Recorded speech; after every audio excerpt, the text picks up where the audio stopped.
Hey guys, we're here again today, Hardracing, working on our KTM RC390 project bike. And today we are doing the BMC air filter upgrade. Basically just pull out your stock one, throw in the BMC, and instantly you have a little bit more flow. And of course it's washable, oil impregnated cotton woven filter, so you can just clean it with special air filter cleaner kits that are readily available on Amazon or a local dealer.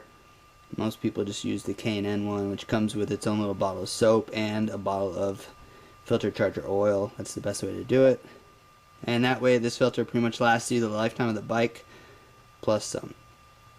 So if you clean your filter just once or twice in the life of your bike, this thing has paid itself off a couple times over. And the reason we go with the BMC, it's got a more of a hard frame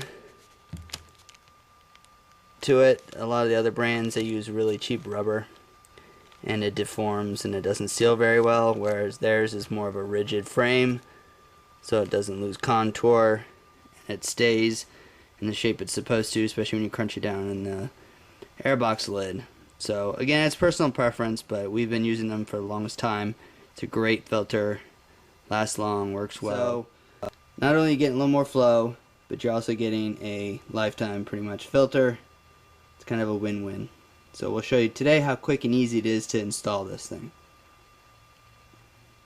Alright, so first thing you gotta do is remove the driver's seat with the key. Real simple. We've already got a tank off, so that makes it easier. Normally you'd have to undo these bolts here on the tank just to at least lift it up so you can access these bolts. It's not a big deal. You don't have to remove the whole tank, just lift it up. But our tank's already off, so it's a lot easier. But basically all you're doing is unscrewing the two bolts and removing that cover. And once you remove the bolts, you just lift it up and literally the cover is right there. And just pull it out. Old school paper filter. Take the new filter, facing it downwards just like this. Slide it in there. Now if you have a bike that's got a lot of mileage on it, you may have some dirt and crap and dust around the edges, so if so, just take a paper towel, wet it and wipe it down so that way it gets a good seal. And then you just drop in the filter. Make sure it's in there nice and good all the way down.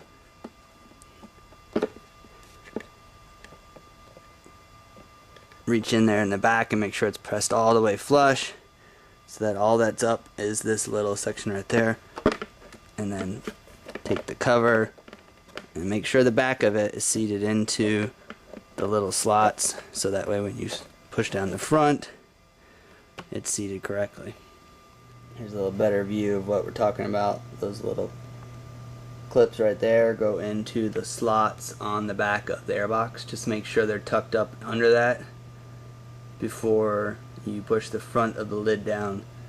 Otherwise the back's going to be exposed and you don't want that.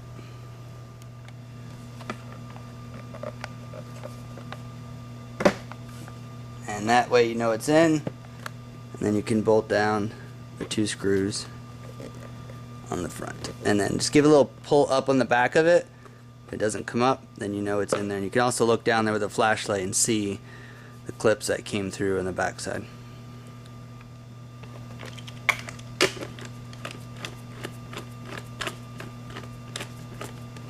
And it's always a good idea to tighten them evenly. Don't crank one down all the way down and it stops. That way you get a good seal in the filter. And these they're plastic, so don't crank them, you're going to crack your cover. Even puts it on there, the torque on it. It's super light, but basically just barely. Have them just enough to where they're tight. And that's how easy it is to swap out your air filter. Real simple, couple steps and you're good to go. And like we said, over the course of time it'll pay for itself off after the cost of swapping out the OEM one. So it's a good investment, and a little bit extra flow can't hurt. So if you enjoyed our video, please give a thumbs up, and if you want to be notified for future videos, which we're going to do a lot of, be sure to click the subscribe button. And if you have any other questions, comments, or product inquiries, just give us a call. Check out our Facebook page, our website at hardracing.com, and we're also on the forums, and we'll get you taken care of.